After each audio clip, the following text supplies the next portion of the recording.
જય શ્રી રામ. શ્રી રામચરિતમાનસ લંકાકાંડ ભાગ 12. લંકાપતિ રાવણને પોતાના ઐશ્વર્યનું અને બળનું બહુ જ અભિમાન હતું. તેને દેવતાઓ અને ગંધર્વોને પણ પોતાના વશ કરી લીધા હતા.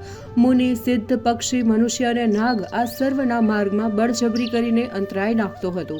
બીજાઓ સાથે વેર કરવામાં તત્પર રહેનારો પાપીએ જેવા કર્મ કર્યા એવા જ ફળ ભોગવ્યા. હવે હે દીન દયાળુ, કમળ સમાન નેત્રોવાળા, સાંભળો. મને બહુ જ ગર્વ હતો કે ત્રણેય લોકમાં મારા બરાબરનો કોઈ નથી. હવે હે ભગવાન, આપના ચરણાર વિંદોના દર્શન કરીને દુઃખદાયક ગર્વ ગળી ગયો છે. કોઈ તે નિર્ગુણ બ્રહ્મનું ધ્યાન કરે છે જેનો વેદ અવ્યક્ત કહે છે, પરંતુ મને તો હે શ્રી રામ આપનું સગુણ સ્વરૂપ જ ઉત્તમ અને સુંદર લાગે છે. આપ કૃપા કરીને શ્રી જાનકીજી અને લક્ષ્મણજી સહિત મારા અંતરમાં વાસ કરો. મને આપનો કિંકર જાણીને આપની દ્રઢ ભક્તિ આપો. હે લક્ષ્મી નિવાસ, મને આપની ભક્તિ આપ આપો તો શરણાગતના ભયને દૂર કરીને સુખ દેનારા છો. હે સુખના ધામ, હું આપને વારંવાર નમસ્કાર કરું છું.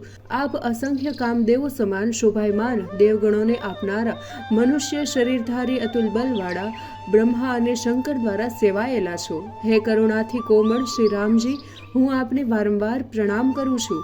હે કૃપાળુ, હવે આપ મારા સામે કૃપા દ્રષ્ટિ કરી મને આજ્ઞા આપો કે હું શું કરું. ઇન્દ્રરાજના પ્રિય વચન સાંભળીને દીન દયાળુ બોલ્યા, હે દેવરાજ ઇન્દ્ર, સાંભળો. મારી સેનાના અસંખ્ય રીંછોને વાનરો જેમને રાક્ષસોએ ભૂંડી રીતે મારી નાખ્યા છે તે બધાએ યુદ્ધભૂમિમાં પડ્યા છે. તે બધાએ મારા હિત માટે પોતાનું બલિદાન આપ્યું છે. હે ચતુર ઇન્દ્ર, તે બધાને જીવિત કરો. કાકભૂષુંડીજી મહારાજ કહે છે, હે ગરુડ, સાંભળો. પ્રભુની આ વાણી અત્યંત ગૂઢ અને રહસ્યમય ભરી હતી. એ વાણીને કેવળ જ્ઞાની મુનિઓ જ સમજી શકે. આમાં તો પ્રભુ શ્રી રામચંદ્રજી ત્રણેય ભુવનોને મારીને પાછા જીવિત કરી શકે તેમ છે. અહીં તેમને માત્ર ઇન્દ્રને મોટાઈ આપી છે. ઇન્દ્રે યુદ્ધભૂમિમાં અમૃત વરસાવી મરેલા સર્વ વાનરો અને રીંછોને સજીવન કર્યા. તે બધાએ જાણે ઊંઘમાંથી જાગ્યા હોય તેમ ઉઠીને હર્ષિત થઈ શ્રી રામ પ્રભુ પાસે દોડી ગયા. યુદ્ધભૂમિમાં મરેલા રાક્ષસો પણ અસંખ્ય પડ્યા હતા, પણ રાક્ષસો સજીવ થયા નહીં, કારણ કે મરતી વેળાએ સર્વ રાક્ષસોના મનમાં રામ રૂપ થઈ ગયા હતા. એટલે તે સર્વે સંસારના બંધનો છોડીને મુક્ત થઈ ગયા. કિંતુ વાનરો અને રીંછો દેવતાઓનો અંશ હતા.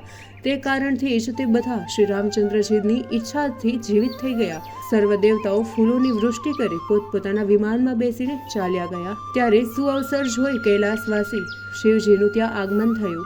ત્રિપુરારી શિવજી બહુ જ પ્રેમથી બંને હાથ જોડી પોતાના કમળ સમાન નેત્રોથી સજ્જ કરી ગદગદ વાણીથી સ્તુતિ કરવા લાગ્યા. હે રઘુકુળના પ્રધાન, સુંદર હાથમાં શ્રેષ્ઠ ધનુષ આપે ધારણ કર્યા છે. આપ મારી રક્ષા કરો.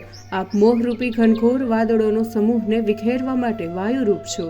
સંસાર રૂપે વન માટે અગ્નિરૂપ અને દેવતાઓને આનંદ દેનારા છો. આપ સગુણ નિર્ગુણોના ભંડાર, ભ્રમરૂપ અંધકારને દૂર કરવા પ્રબળ પ્રતાપી સૂર્ય છો. કામ, ક્રોધ, મદરૂપી હાથીને સંહારવા માટે સિંહ સમાન છો. તો આપ આ ભક્તના હૃદયમાં વાસ કરો. અનેક વિષયોમાં મનોરથના સમૂહરૂપી કમળવનના નાશ માટે આપ પ્રબળ હિમરૂપ છો. આપ ઘણા જ ઉદાર અને મનથી પર છો. આપ સંસાર સાગર માટે મંદરાચળ છો. તો આપ કૃપા કરીને અમારા મોટા ભયનો દૂર કરી દુષ્કર સંસાર સાગરથી પાર ઉતારો. હે દીનબંધુ, શ્યામ શરીર, કમળ નયન, શરણાગતને દુઃખ મુક્ત કરનાર લક્ષ્મણજી અને જાનકીજી સહિત રામચંદ્રજી, આપ મારા અંતર્મનમાં વાસ કરો. આપ મુનિઓને આનંદ આપનારા અને ભૂમંડળમાં ભૂષણ છો. તુલસીદાસજીના પ્રભુ અને સર્વ ભયને દૂર કરનારા છો. હે નાથ, અયોધ્યાપુરીમાં આપને રાજ તિલક થશે ત્યારે હે કૃપા સિંધુ, હું આપનું ઉત્તમ ચરિત્ર જોવા માટે ત્યાં આવીશ. જ્યારે શિવજી વિનંતી કરીને ચાલ્યા ગયા ત્યારે વિભીષણ શ્રી રામચંદ્રજી પાસે આવ્યા અને પ્રણામ કર્યા. ત્યારે નવીન મધુર વાણીથી તેઓ બોલ્યા કે હે શાડંગ ધનુષ ધારણ કરનાર, મારી એક વિનંતી સાંભળો. આપે પરિવાર અને સેના સહિત રાવણને માર્યો છે.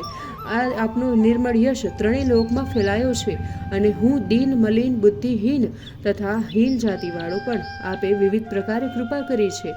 હે પ્રભુ, હવે આપ પધારીને મારા ઘરને પવિત્ર કરો અને ત્યાં સ્નાન પણ કરી લો, જેથી યુદ્ધમાં લાગેલો થાક દૂર થશે. હે કૃપાળુ, ધન, ધામ અને સંપત્તિ જોઈ એ આપને યોગ્ય લાગે તે રીંછો અને વાનરોને વેચી દો.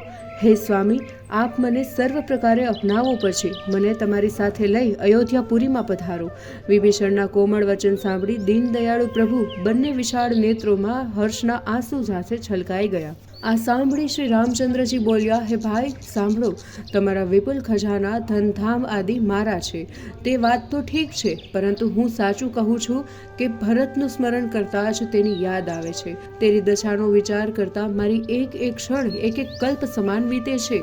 તપસ્વીઓના વેશમાં દુર્બળ શરીરથી સદૈવ મારું ધ્યાન કરે છે. હે સખા, હવે તમે એવો ઉપાય કરો કે જેથી હું જલ્દીથી તેને જોઉં, અને હું તેમને અનુરોધ કરું છું.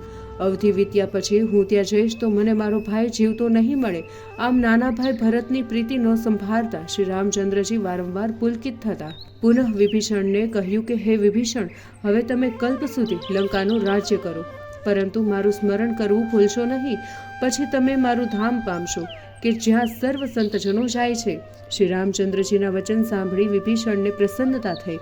કૃપાનિધાનના ચરણ પકડી લીધા. સર્વ વાનરો અને રીછો પ્રસન્ન થયા અને પ્રભુના ચરણ પકડીને તેમના નિર્મળ ગુણના વખાણ કરવા લાગ્યા. વિભીષણ ત્યાંથી લંકાપુરીના મહેલે ગયો. ત્યાં તેમને સેવકોને બોલાવીને તેમની પાસે રત્નો, મણિયો અને કિંમતી વસ્ત્રોના ઢગલાના ઢગલા વિમાનમાં રખાવ્યા. બધી વસ્તુઓથી વિમાન ભરી દીધું. પછી એ વિમાનને શ્રી રામચંદ્રજી આગળ લાવીને મૂકી આપ્યું. વિમાનને જોઈ શ્રી રામચંદ્રજી બોલ્યા, હે સખા વિભીષણ, તમે જાતે આ વિમાનમાં બેસી આકાશમાં અધ્ધર જઈ રત્નો અને મણિ, આભૂષણો અને વસ્ત્રો નીચે વરસાદની જેમ વરસાવો. વિભીષણે તુરંત જ વિમાનમાં બેસી તેને આકાશમાંથી અધ્ધર લઈને નીચે સર્વ સામગ્રી એટલી વરસાવી દીધી. પૃથ્વી પર રહેલા વાનરો અને રીછો ગમે ત્યાં વસ્તુ ઉપાડી લેતા. વાનરો ચળકતા રત્નો અને મણિયોને લઈ મોઢામાં નાખતા અને કકડ કરીને તેને ખાવાની વસ્તુ સમજી ધૂળમાં ફેંકી દેતા. વાનરો આ ચેષ્ટા જોઈને શ્રી રામચંદ્રજી, લક્ષ્મણજી અને સીતાજી ખૂબ જ હસી પડતા. મહામુનિઓ જેમને ધ્યાનમાં પણ ન પામી શકે, જેમને વેદ નેતિ નેતિ કહીને પોકારે છે, તે જ કૃપાનિધાન ભગવાન શ્રી રઘુનાથજી વાનરો સાથે વિવિધ પ્રકારે ગમ્મત કરી રહ્યા હતા. શિવજી કહે છે, હે પાર્વતી, યોગી મુનિઓ યોગ, જપ, તપ, દાન, યજ્ઞ વિવિધ પ્રકારના વ્રતો કરે છે અને નિયમો કરે છે, છતાં શ્રી રામચંદ્રજી બીજા ઉપર અનન્ય પ્રેમથી જેવી દ્રષ્ટિ કરે છે તેવી તેમના પર નથી કરતા. રીછો તથા વાનરોએ જે વસ્ત્રો આભૂષણો લીધેલા તે ગમે તેવી રીતે લપેટીને પહેરીને શ્રી રામચંદ્રજી પાસે આવ્યા. તે બધા વિવિધ રંગના અને વિચિત્ર વેશવાળા હતા. શ્રી રામચંદ્રજી, લક્ષ્મણજી અને સીતાજી ફરી પાછા હસવા લાગ્યા. શ્રી રામચંદ્રજીએ સર્વ પર કૃપા દ્રષ્ટિ કરી અને ચારે તરફ જોયું. પછી મધુર વચને કહેવા લાગ્યા કે હે ભાઈઓ, તમારી સહાયતાથી હું લંકા સુધી આવ્યો છું. તમારા જ બળથી મેં લંકાપતિ રાવણને માર્યો છે. વિભીષણને રાજ તિલક કરી લંકાનું રાજ્ય સોંપ્યું છે. હવે તમે બધા અહીંથી પોતપોતાના સ્થાને જાઓ. કોઈથી ભય ન પામશો અને જ્યાં હોય ત્યાં મારું સ્મરણ કરશો. આ સાંભળી સર્વ વાનરો અને રીછો પ્રેમ વિભોર બની ગયા અને બે હાથ જોડીને કહેવા લાગ્યા કે હે પ્રભુ, આપ બધો યશ અમને આપો છો તે તો આપની શોભા છે, પણ આપના વચનો અને મોહ ઉપજાવે છે ને વારંવાર સાંભળવા ગમે છે. હે પ્રભુ શ્રી રામચંદ્રજી, આપ ત્રણેય લોકના સ્વામી છો. આપ એવા દીન દયાળુ છો કે અમો વાનરને પણ આપે સનાથ કર્યા છે. આથી અમારો જન્મ સફળ થયો. પ્રભુ, અમારે માટે આવું બોલો છો તેથી અમે લજાઈએ છીએ. મચ્છર હોય તે ક્યારેક ગરુડનું ભલું કરી શકે ખરો? સર્વ વાનરો અને રીછો અહીંથી જવાની વાત સાંભળતા થોડા નારાજ થયા. તેઓ પોતાના સ્થાને જવાની ઈચ્છા નહોતી. પ્રભુની આજ્ઞાની સાથે સર્વ વાનરો અને રીછો શ્રી રામચંદ્રજીના સ્વરૂપને હૃદયમાં ધારણ કરી હર્ષ અને વિષાદ સહિત વિનંતી કરીને ત્યાંથી ચાલ્યા. જાંબવત, સુગ્રીવ, નીલ, નલ, અંગદ તથા હનુમાન અને વિભીષણ સહિત જે મોટા બળવાન સેનાપતિઓ હતા તે સર્વે પ્રેમવશ થઈને કશું જ કહી શક્યા નહીં, પરંતુ આંસુભરી આંખે એકી ટસે શ્રી રામચંદ્ર પ્રભુને જોઈ રહ્યા. તે સર્વનો વધારે પ્રેમ જોઈને પ્રભુ શ્રી રામચંદ્રજીએ તે બધાને વિમાન પર બેસાડી દીધા. પછી પ્રભુ સ્વયં સીતાજી અને લક્ષ્મણજી સાથે વિમાન પર ચડ્યા. પછી શ્રી રઘુનાથજીએ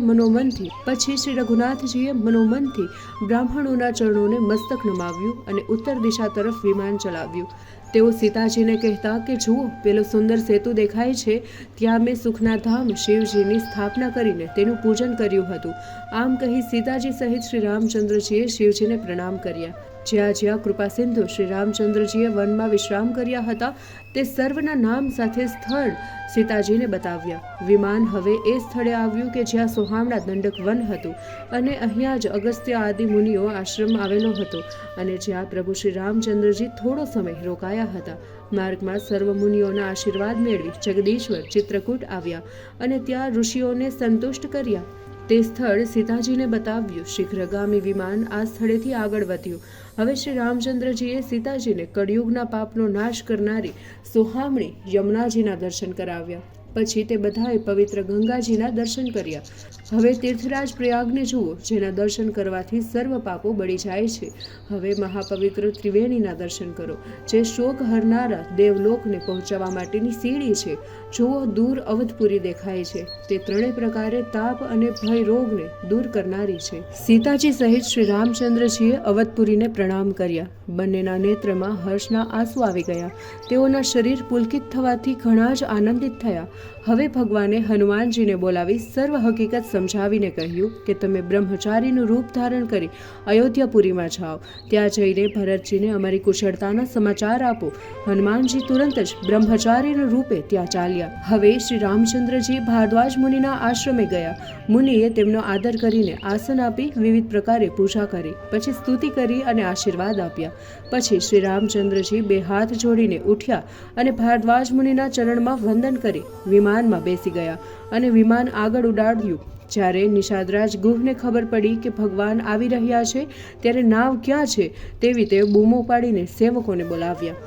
એવામાં વિમાન ગંગાજીને ઓળંગી ગયું એટલે ભગવાને તેને ગંગા તટ પર જ ઉતાર્યું.